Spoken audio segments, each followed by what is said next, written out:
Morning students, 9th class science में lesson number 1 जो चला हुआ था, वहाँ हम पहुँच गए हैं क्या पदार्थ अपनी अवस्था को बदल सकता है। बच्चों, अभी तक तुमने अपने चारों तरफ के या अपने आसपास के जो वातावरण में स्थित पदार्थ हैं उनको देखा है, समझा है और सुना है। आप जानते हैं आपके चारों तरफ विभिन्न प्रकार के पदार्थ हैं। उसकी अवस्थाओं के बारे में भी आपको जानकारी है कि कुछ पदार्थ ठोसीय होते हैं, कुछ द्रव्य पदार्थ होते हैं, कुछ गैस पदार्थ होते हैं। अर्थात कुछ पदार्थों की अवस्था ठोस होती है, कुछ पदार्थों की अवस्था गैस होती है, कुछ पदार्थों की अवस्था द्रव होती है। तो अब हम आज से जो शुरू करने वाले हैं, क्या ये पदार्थ अपनी अवस्था को, अपनी स्टेट को बदल सकते हैं? अर्थात ठोस से द्रव में और द्रव से गैस में, या गैस से द्रव में और द्रव से ठोस में बदल सकते हैं। इसके बारे में हम आज अध्ययन करने वाले हैं। और सबसे अच्छा उदाहरण, क्योंकि आप अपने आसपास में स्थित पदार्थों का अध्ययन कर रहे हैं, तो आप जानते हैं कि आपके आसपास ऐसी कई वस्तुएं हैं जो अपनी स्टेज या अपनी अवस्थाएं बदल सकती हैं। कई पदार्थ ऐसे हैं जो अपनी अवस्थाएं बदल सकते हैं, जिसका सबसे अच्छा उदाहरण आता है कौन सा बच्चों? जल आपने देखा है, पानी, जिसको हम पानी कहते हैं।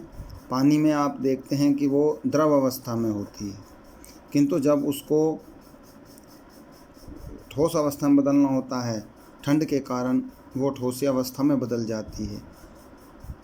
और जब हम द्रव को गर्म करते हैं, जल को गर्म करते हैं, तो वो गैसीय अवस्था में परिवर्तित हो जाती है।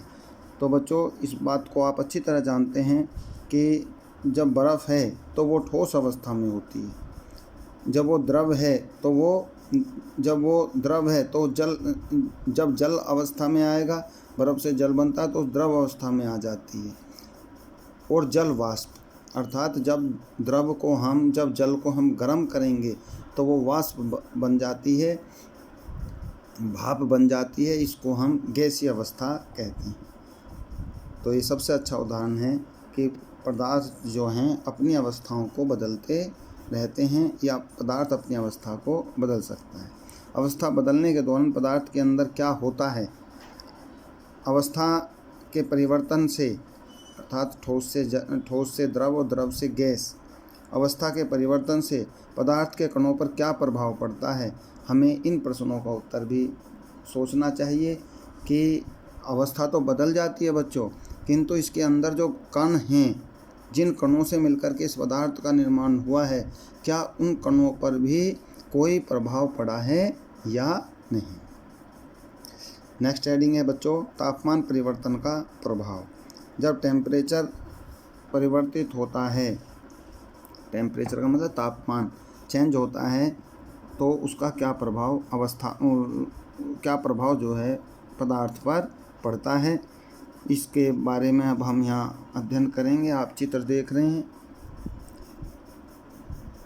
चित्र में जो है किसी बीकर के अंदर द्रव पदार्थ को गर्म किया जा रहा है, और इसकी जानकारी है कि ये किस प्रकार से जो है इसमें परिवर्तन होता है। यहाँ पर आप समझ सकते हैं, प्रयोगशाला में प्रयोग थर्मामीटर को इस प्रकार लटका दें कि थर्मामीटर का बल्ब बर्फ़ को छू रहा हो। इसमें थर्मामीटर लगा हुआ है, सब आपको दिखाई दे, इसके अंदर बर्फ़ भरी हुई है, और ये नीचे जो है इसको बर्नर के द्वारा गर्म किया जा रहा है। जैसे जैसे धीमी आंच पर बीकर को गर्म करना शुरू कर देते हैं तो बर्फ़ पिघलने लगती है। तापमान नोट कर लें, संपूर्ण बर्फ़ जल में परिवर्तित हो जाती है। जब आप जानते हैं कि जब बर्फ़ को गर्म किया जाता है, हल्का सा गर्म किया जाता है, तो ये जल में परिवर्तित होने लगती है। तापमान, टेम्परेचर को हम उसको नोट कर सकते हैं। ठोस से द्रव अवस्था में होने वाले परिवर्तन में प्रेक्षण को नोट करें। और इस प्रकार से जब जल अत्यधिक गर्म हो जाता है तो वह वाष्प बनकर उड़ने लगती है। जैसे जैसे टेम्परेचर बढ़ता जाएगा तो जल जो है वाष्प के रूप में बदलना शुरू हो जाता है, जिसको हम उसकी गैसीय अवस्था कहते हैं। इस तरह हम विभिन्न प्रकार के टेम्परेचर नोट करके ये पता लगा सकते हैं कि जब ठोस से द्रव और द्रव से गैस में परिवर्तित होता है तो बच्चों जो इसके कण हैं जिनसे पानी बनता है, जल बनता है, उसमें क्या परिवर्तन आता है, उसकी गतिज ऊर्जा में वृद्धि होने लगती है। और ये एक तरीके से जब ठोस से द्रव अवस्था में आता है तो इसमें आकर्षण बल, जिन कणों से मिलकर के जल का निर्माण होता है, वो जो आकर्षण बल है वो कम होता चला जाता है। जब द्रव अवस्था से गैसीय अवस्था में आते हैं तो वो आकर्षण बल और कम होता चला जाता है और ये गैस में परिवर्तित हो जाती है। बच्चों नेक्स्ट करना है।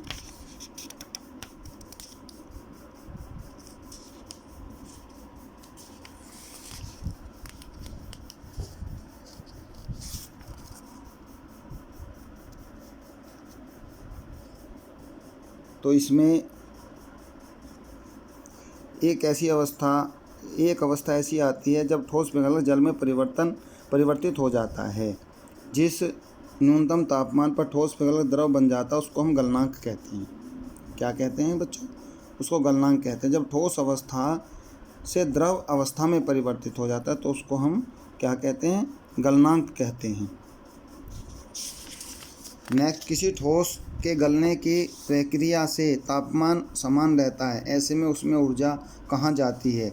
इसका को भी जो है हम अगले प्रेक्षण से, अगले प्रयोग से इसको भी समझने की कोशिश करेंगे कि जब संपूर्ण बर्फ पिघल नहीं जाती, तापमान नहीं बदलता है, बीकर को ऊष्मा प्रदान करने के बावजूद भी ऐसा ही होता है। कणों के पारस्परिक आकर्षण बल का वशीभूत करके पदार्थ की अवस्था को बदलने में इस ऊष्मा का उपयोग होता है। अर्थात पदार्थ की अवस्था को बदलने में जो ये टेम्परेचर मिलता है, उस पदार्थ की अवस्था को बदलने में इसका उपयोग किया जाता है। चूँकि तापमान में बिना किसी तरह की वृद्धि दर्शाए इस ऊष्मीय ऊर्जा को बर्फ अवशोषित कर लेती है और यह माना जाता है कि यह बीकर में ली गई सामग्री में छुपी रहती है, जिसे हम गुप्त ऊष्मा कहते हैं। और ये ऊष्मा जो निकलती है ये इस तरीके से पदार्थ के कण ही उसको अवशोषित कर लेते हैं गुप्त ऊष्मा के रूप में, जो हमें दिखाई नहीं देती किंतु बीकर में स्थित होती है।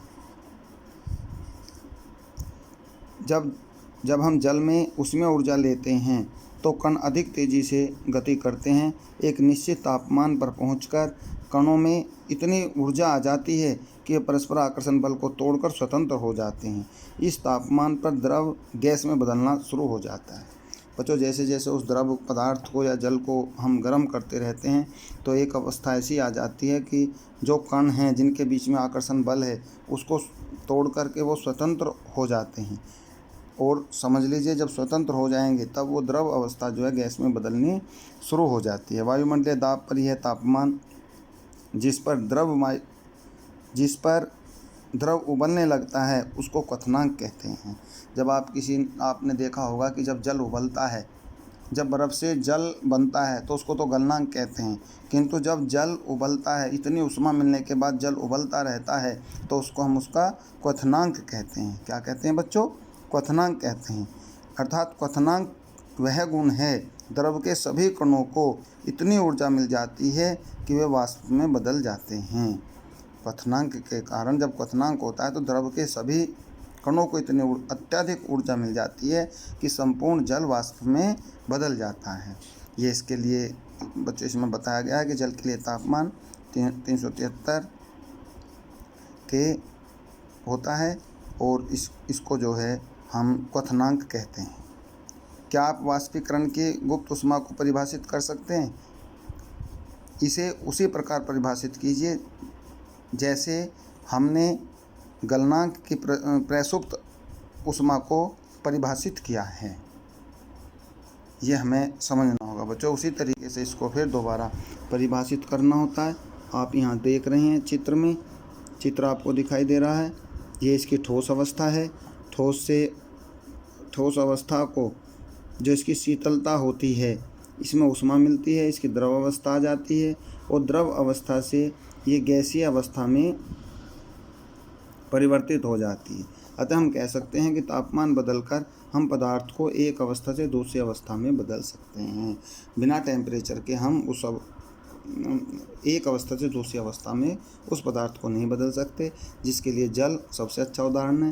टेम्परेचर देते रहेंगे, तापमान बदलता रहेगा और पदार्थ की अवस्थाएं जो हैं अवस्थाएं भी बदलती चली जाएंगी। ठोस को द्रव और द्रव को गैस में परिवर्तित किया जा सकता है। इस द्रव जल से अलग एक अलग से जो है एक उदाहरण दिया गया है। थोड़ा सा कपूर या अमोनियम क्लोराइड लें और उसे चूर्ण करके चीनी की प्याली में डाल दें, जो चीनी बर्तन होता है। इस कीप को उल्टा करके इस प्याली के ऊपर रख दें। इस कीप में एक सिरे पर रुई का एक टुकड़ा रख दें, जैसा कि इस चित्र में बच्चों दर्शाया गया है।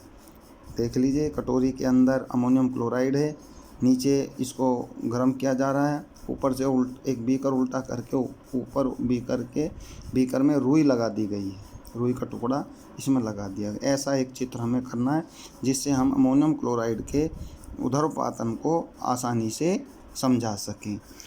बच्चों, अब धीरे धीरे गर्म करें और ध्यान से देखें।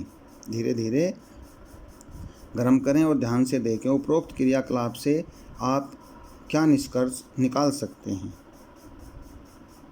क्योंकि उस बर्नर से धीरे धीरे टेम्परेचर बढ़ रहा है।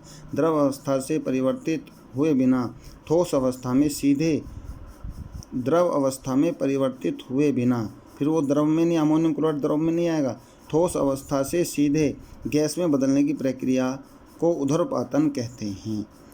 ये बच्चों ऐसी क्रिया है कि हम अमोनियम क्लोराइड को सीधे, ये द्रव में परिवर्तित नहीं होगा, ये ठोस अवस्था से सीधे गैसीय अवस्था में आ जाता है जैसे ही इसका टेम्परेचर बढ़ता जाता है।